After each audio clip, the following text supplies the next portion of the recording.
Welcome to this week's Assembly with me, Mr. White. Over the last month or so, students would have become aware of national and international protests and demonstrations on the topic of Black Lives Matter.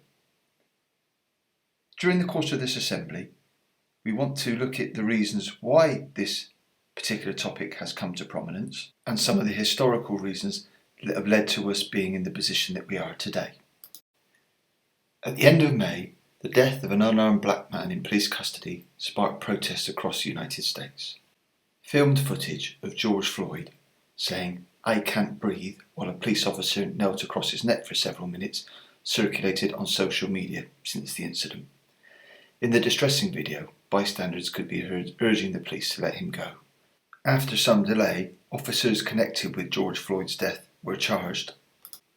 Sadly, this was not an isolated event, and in fact is one of many that happened in previous years and decades.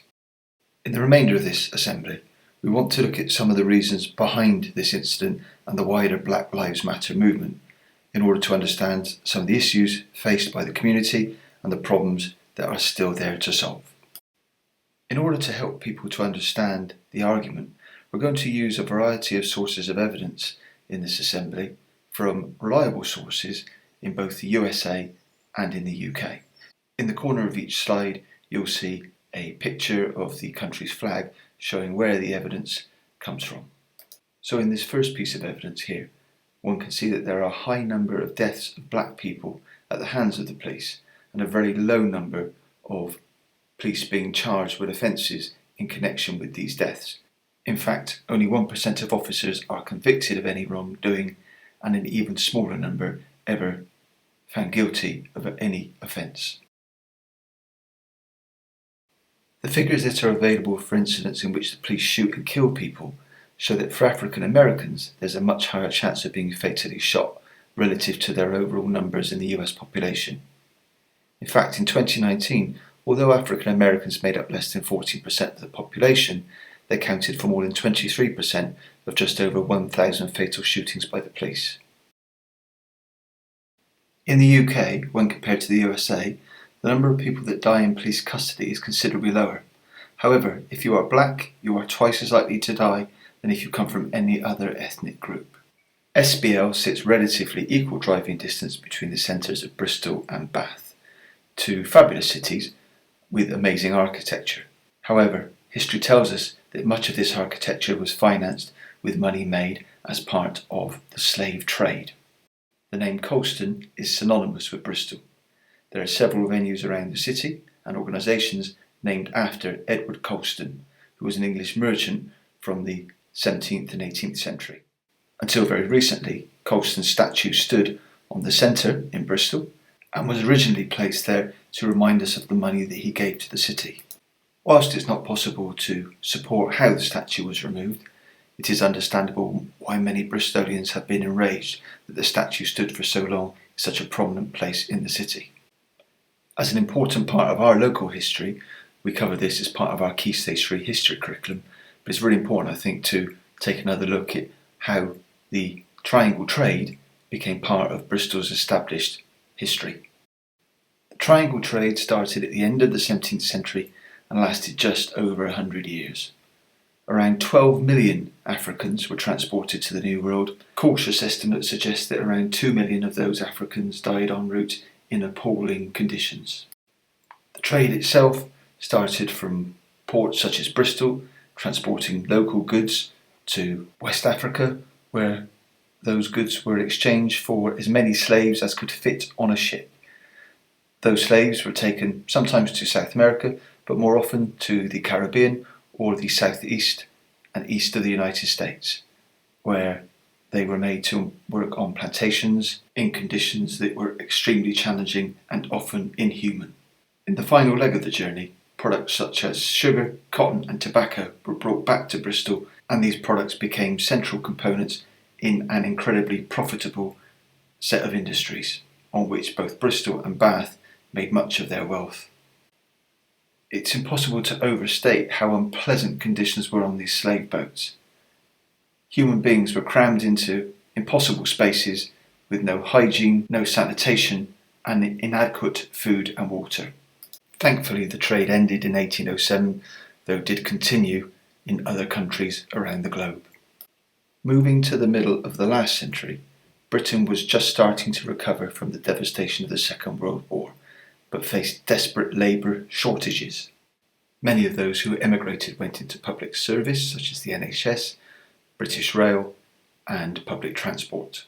Later in the 20th century, Britain became a safe haven for a number of Asian families who were fleeing persecution and political upheaval in various countries around the world. In the years that followed, black people routinely found themselves victims of discrimination.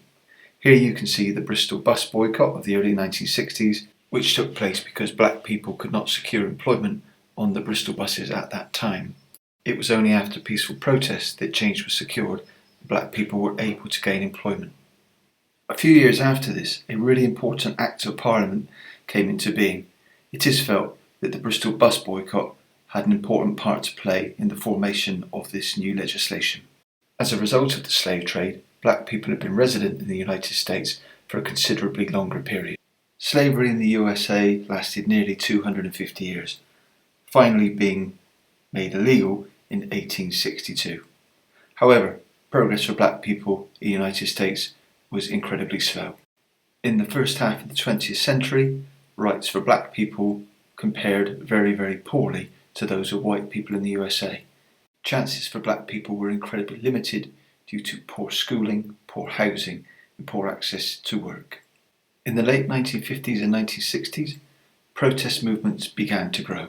Students will be aware of Rosa Parks and her protest in order to attempt to secure equal rights for black people on public transport, and the Black Power movement led by Malcolm X, and the protest at the 1968 Olympic Games, bringing very much to prominence the plight of black people in the USA at that time.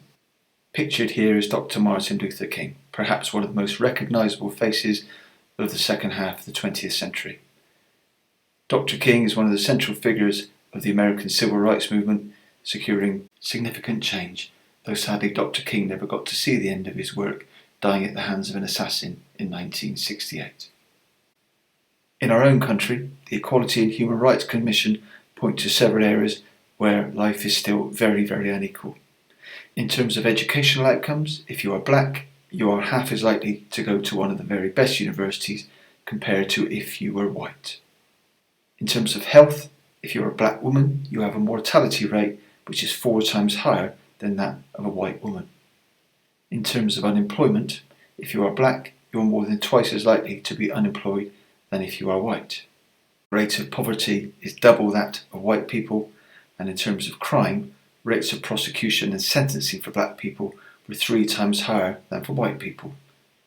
So as you can see, there are many areas of our society where things are still very, very unequal. Hopefully this assembly goes some way towards explaining, very briefly, the concerns of the black community in the United Kingdom and in the USA. We'll leave the final word with broadcaster Mike Wedderburn, who explains very succinctly what the Black Lives Matter campaign was attempting to achieve. Now let's be absolutely clear. Nobody is saying that white lives don't matter. Of course they matter. But please try to understand. Black people's lives are not like those of the white population. We're viewed negatively and with suspicion. We're watched as we walk around shops. We don't hold positions of influence in organisations. A black person in a top business is likely to be on the catering staff or clearing bins.